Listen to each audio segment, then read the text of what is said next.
धोने वाली बहू। शादी के पहले से ही विभा को कपड़े धोने का बड़ा शौक था। कभी नल के नीचे तो कभी तालाब के पास। अरे मेरी नीली वाली लुंगी नहीं दिख रही है। विभा की अम्मा, कहाँ रखी है लुंगी? अरे वो तो विभा ने परसों ही धोकर रखी थी आपकी अलमारी में, देखो वहीं होगी। वो ना मैंने आज धो दी, मुझे लगा कि गंदी हो गई होगी। अरे कैसे गंदी हो गई थी? उसे तो मैंने पहना भी नहीं। हे भगवान, इस लड़की के कपड़े धोने की आदत से परेशान हो गया हूँ मैं। जितना तो घर में राशन नहीं आता, उससे कहीं ज्यादा डिटर्जेंट पाउडर का खर्चा है। इसकी शादी करवा दो, शादी जाए अपने घर में ही करे काम, फिर चाहे घर के कपड़े धोने हो या पूरे गांव के। हाँ ठीक बोल रही हूँ, देखता हूँ मैं कोई लड़का। वो दिन भी आ जाता है जब विभा को देखने लड़के वाले आ जाते हैं। लड़की मुझे अच्छी लगी। होने वाली सास कहती है, बेटी अगर कुछ पूछना है तो पूछ लो।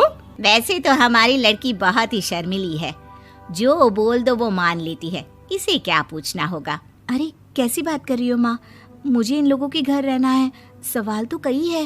हाँ हाँ बेटा, पूछ लो ना, क्या पूछना है। आप लोगों के घर कपड़े कौन धोता है? सास का मुंह बन जाता है।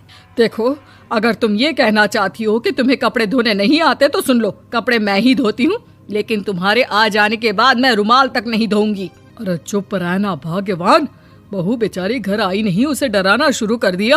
वो क्या है ना बिटिया, अभी तक तो ये कल्लू की माँ ही धोती थी, लेकिन अब तुम्हारे पापा तो दहेज में वॉशिंग मशीन देंगे ही।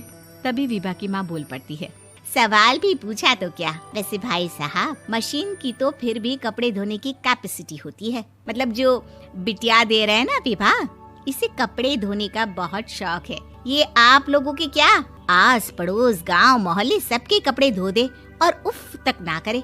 बाहर देखा नहीं आपने कितने कपड़े सूख रहे हैं? सब हमारी बिटिया ने ही तो धोए हैं। बस भी करो ना माँ, शर्म आ रही इतनी तारीफ सुनकर।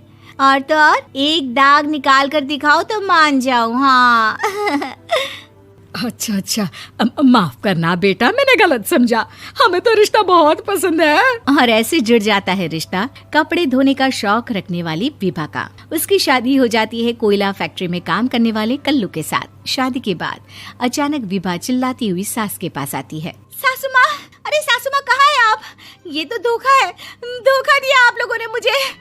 इसे ससुर के चक्कर के बारे में पता चल गया। अरे तो उसमें तुझे क्यों धोखा मिला है? अरे नल में पानी नहीं आता, कपड़े कैसे कब धुलेंगे? अच्छा अच्छा, तू पानी नहीं आ रहा उसकी बात कर रही है? तो आपने क्या सोचा? कुछ नहीं। अच्छा, तेरी माँ ने कहा था कि कपड़े धोने का शौक है तुझे, याद आया मुझे। शौक शौक बोलकर कपड़े धोने वाले मेरे जुनून को कम ना आके सासू माँ, कपड़ा धोना मेरा गुरूर है। तभी पति भी वहाँ आ जाता है। अभी अभी मैंने इसे सनी देओल की फिल्म दिखाई है, उसी के डायलॉग मार रही है माँ। अच्छा सुन, साफ साफ बता रही हूँ, पानी सुबह 4 से 6 और शाम को 10 से 12 आता है, समझी? विभा टाइमिंग सुनकर हैरान हो जाती है। ये क्या भूतों का मोहल्ला है? सुबह 4 बजे उठकर कौन कपड़े धोता है? 4 बजे टंकी में पानी जाता है, फिर सारा दिन धोना ना, किसने मना किया? अरे कैसी बात कर रही हैं? 200 लीटर की टंकी में कितने कपड़े धो लूंगी मैं, सुबह ही उठ जाऊंगी मैं। अब क्या था, विभा सुबह 4 से लेकर रात के 12 बजे तक कपड़े ही धोती रहती। एक रोज सास पड़ोस से निकलकर कहीं जा रही होती है कि साथ वाली कहती है, हाँ कल्लू की माँ, जरा ये बताओ कि 2 साड़ी है, 2 ब्लाउज और एक पेटीकोट और एक नाड़े वाला लंबा कच्छा। हाँ तो? अरे तो क्या, कितना लोगी धुलाई ये बताओ। धोबन दिख रहे हैं हम क्या? हमारे पति सरकारी नौकरी से अभी अभी रिटायर हुए हैं और बेटा सुपरवाइजर है कोयला फैक्ट्री में। धोबन समझ रखा है हमें? हाय रे कल्लू की अम्मा, माफ कर दो, वो तो मोहल्ले में यही सब बता रहे थे कि तुमने बहू को कपड़ा धुलवाने के काम में लगा दिया है। सास को पड़ोसन की बात सुनकर गुस्सा आ जाता है। वो घर पहुंचती है जहां घर के बाहर ही इतने सारे कपड़े सूख रहे होते हैं जितने कि किसी धोबन के घर पर। अरे ओ कल्लू की दुल्हन, बाहर निकल। माँ जी यहीं आ जाओ, बाथरूम में चादर धो रहे हैं हम। अरे अभी हम धोते हैं, तुमको बाहर निकलो। ये आस पड़ोस वाले बोल रहे हैं कि हम बहू से कपड़े धुलवा कर उसे कपड़ा धोने वाली बना दिए हैं। अरे छोड़ो ना माँ जी, किन लोगों की बातों में आती हो? आस पास के लोगों का तो काम ही होता है कि वो किसी तरह सास बहू को लड़ा दे। बहू सारे घर के कपड़े धोती है, ये क्या कम है? बोलिए। सास को भी लग जाता है कि वो बहू का ये सनकीपन नहीं छुड़वा सकती, इससे अच्छा है कि खुद ही चुप हो जाए। एक रोज सास और बहू मंदिर जाते हैं, जहाँ सास की साड़ी वहाँ खड़ी भीख मांगने वाली से मिलती है। माँ जी क्या बात है, आपकी साड़ी उस भिखारन से कितनी मिल रही है ना? हाँ हाँ देखो तो, दोनों की साड़ी मिल रही है। क्या बात है कल्लू की अम्मा, तुम खुद को तो अफसर की बीवी बताती हो और ऐसी सिंपल सी प्लेन साड़ी पहनकर घूमती हो। सिंपल और प्लेन नहीं है ये साड़ी। तो क्या सोने के धागे से फूल बने हैं? कुछ भी सासू माँ, कुछ भी। हाँ बने थे इस साड़ी में सोने के धागे से फूल। मेरे पति लेकर आए थे मद्रास से स्पेशली मेरे लिए 10,000 की।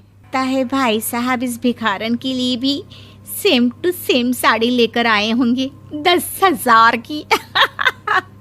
सास उस वक्त तो कुछ नहीं कहती, लेकिन बहू के साथ घर आती है और अलमारी से एल्बम निकाल कर लाती है। ये साड़ी देख रही है, ये वही साड़ी है जिसे मैंने अभी पहना था। इस साड़ी में ये जो चमकदार फूल दिख रहे हैं ना, ये सोने के धागों से काढ़े गए हैं। लेकिन तू लोकल वॉशिंग मशीन ब्रश से घिस घिस कर सारे फूलों को निकाल कर साड़ी प्लेन कर दी। मुझे माफ कर दीजिए सासू माँ। और तो और, जब मैंने तुझे तेरी गलती के लिए कुछ नहीं कहा, लेकिन तूने तो सबके सामने मेरा मजाक ही बना दिया। क्यों? बहू को समझ में आ जाता है कि अब से उसका कपड़े धोना बंद।